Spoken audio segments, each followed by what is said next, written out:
लेके रो रही है। अरे बबन भैया हम तो आपको एक जरूरी बात बताना ही भूल गए। अबे यार तूने सुम्बुल का फिर पैगाम कैसे भूल गया, मुझे बताना तू प्यारे।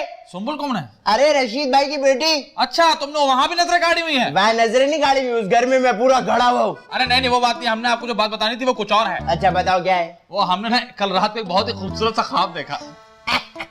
तूने और खूबसूरत ख्वाब मिल के देख लिया। चल बेजा। हाँ देखा हमने, बता रहे हैं हम। अच्छा क्या था उसमें? अरे उसमें यह था, एक तो सारी सब लोगों के लिए बहुत अच्छी बातें थी, लेकिन हम दोनों के लिए खास अच्छी बातें थी। अच्छा हमारे लिए क्या ऐसी बात होगी भाई? हमने देखा कि हम बहुत बड़े फिल्म स्टार बन गए हैं, हम हीरो बन गए हैं। इसको डिरवानी ख्वाब कहते, ऐसा ख्वाब देख के ना बड़ा बड़ा के उड़ जाते। अरे नहीं पवन भैया, हमें हमारे आसपास ना सारी हीरोइनें घूम रही थी, प्रोड्यूसर डायरेक्टर हमारी आवभगत कर रहे थे। अच्छा हाँ पैसों का क्या सीन है इसमें, कितने चल रहे? अरे पैसे बहुत सारे थे, हमको 50 लाख मिल रहा था एक फिल्म करने का। अबे चल प्यारे, शुक्र है कम से कम तूने ख्वाब में लाखों करोड़ों तो देखे ना यार। कोई बात नहीं पवन भैया, आप देखना, हमने ख्वाब देखा ना, ये सच भी हो जाएगा। हाँ लेकिन इसमें मेरे फायदे के लिए क्या था यार? अरे हम हीरो हैं, हम हीरो बन जाएंगे तो क्या आप हीरो के भाई होने का भरम नहीं दोगे पूरे मोहल्ले में? ओ भाई तेरे भरम की जरूरत नहीं है, बब्बन का अपने भरम बहुत है ना। तेरे ख्वाब की जरूरत है और नहीं तेरी टशमगिरियां की जरूरत है मुझे। चलो